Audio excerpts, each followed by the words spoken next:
Hi all welcome to Shaz world. അപ്പോൾ നമ്മളിന്ന് വന്നിട്ടുള്ളത് കൊച്ചിക്കാരുടെ സ്വന്തം ഉപ്പിൽ വെന്ത ബീഫിൻ്റെ റെസിപ്പി ആയിട്ടാണ്. അപ്പോൾ നമുക്കതെങ്ങനെ പ്രിപ്പയർ ചെയ്യാമെന്ന് അറിയാനായിട്ട് നേരെ നമ്മുടെ വീഡിയോയിലേക്ക് പോവാം.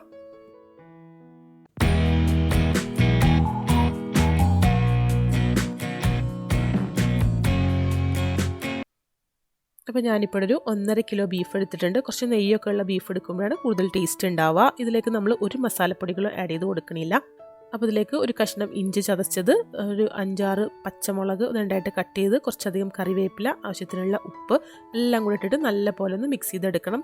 കൈവച്ച് മിക്സ് ചെയ്തെടുക്കുകയാണെങ്കിൽ കൂടുതൽ നല്ലത്. അപ്പോൾ എരിവിനായിട്ട് നമ്മളിതിൽ പച്ചമുളക് മാത്രമേ യൂസ് ചെയ്യുന്നതുള്ളൂ. അതുകൊണ്ട് തന്നെ നിങ്ങളുടെ എരിവിനനുസരിച്ച് പച്ചമുളക് ഇട്ട് കൊടുക്കാം. പിന്നെ ഇപ്പോൾ നമ്മുടെ വീഡിയോ കണ്ടുകൊണ്ടിരിക്കുന്ന ആരെങ്കിലും നമ്മുടെ ചാനൽ ഇതുവരെ സബ്സ്ക്രൈബ് ചെയ്തിട്ടില്ലെന്നുണ്ടെങ്കിൽ നിങ്ങൾ ഇപ്പോൾ തന്നെ സബ്സ്ക്രൈബ് ചെയ്യട്ടോ. അതുപോലെ തന്നെ നിങ്ങൾക്ക് നമ്മുടെ റെസിപ്പീസൊക്കെ ഇഷ്ടപ്പെടുകയാണെങ്കിൽ ലൈക്ക് ചെയ്യുക, ഷെയർ ചെയ്യുക. നിങ്ങളുടെ അഭിപ്രായങ്ങളൊക്കെ നമുക്ക് കമൻറ്റ് ബോക്സിൽ ഒന്ന് എഴുതി അറിയിക്കുകയും കൂടി ചെയ്യാം.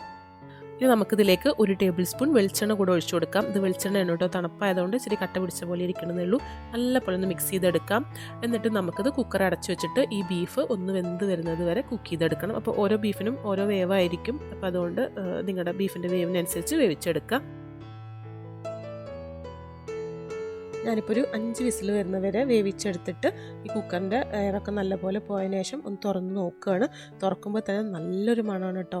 നല്ല ഒരു വെളിച്ചെണ്ണയുടെയും അതുപോലെ ഇഞ്ചിയുടെയും പച്ചമുളകിൻ്റെ കറിവേപ്പിലയുടെ ഒക്കെ നല്ലൊരു മണം വരുന്നുണ്ട്. ആ ബീഫൊക്കെ കൂടെ ചേരുമ്പോൾ നല്ലൊരു പ്രത്യേക മണമാണ്. അപ്പോൾ അതേ ബീഫൊക്കെ നല്ല പോലെ വെന്തിട്ടുണ്ട്. നമ്മളിതിലൊരു തുള്ളി പോലും വെള്ളം ഒഴിച്ചിട്ടില്ല. ഇത് ബീഫിൽ നിന്ന് ഇറങ്ങി വന്നിട്ടുള്ള വെള്ളമാണ്. കണ്ടില്ല, ബീഫൊക്കെ നല്ലപോലെ വെന്ത് വന്നിട്ടുണ്ട്. അപ്പോൾ ഇത് ഞാൻ നേരത്തെ പറഞ്ഞല്ലോ, കൊച്ചിക്കാരുടെ റെസിപ്പിയാണ്. അവരിത് കഴിക്കുന്നത് പുട്ടിൻ്റെ കൂടെയാണ്. ഇതിപ്പോൾ നമ്മൾ ചോറിൻ്റെ കൂടെ കഴിക്കുന്നതിനേക്കാളും എനിക്ക് തോന്നുന്നു ഏറ്റവും നല്ല കോമ്പിനേഷൻ പുട്ടിൻ്റെ കൂടെ തന്നെയാണ്. നല്ല അടിപൊളി ടേസ്റ്റാണ് കേട്ടോ. ഈ ഒരു ബീഫ് കഴിക്കാൻ ഉണ്ടാക്കാനും നല്ല എളുപ്പമാണ്. നിങ്ങൾ എന്തായാലും ഒരു തവണയെങ്കിലും ഒന്ന് ട്രൈ ചെയ്ത് നോക്കണം. എന്നിട്ട് ഞാൻ എപ്പോഴും പറയാറുള്ള പോലെ നിങ്ങൾക്ക് ഇഷ്ടപ്പെട്ടാലും നിങ്ങൾക്ക് ഇഷ്ടപ്പെട്ടില്ലെങ്കിലും നിങ്ങളുടെ അഭിപ്രായങ്ങൾ നമ്മുടെ കമൻറ്റ് ബോക്സിലും കൂടെ ഒന്ന് എഴുതി അറിയിക്കണം. അപ്പോൾ നമുക്കിനി ഇതുപോലെ അടുത്ത നല്ല റെസിപ്പിയൊക്കെ ആയിട്ട് വീണ്ടും കാണാം. അതുവരേക്കും ബൈ.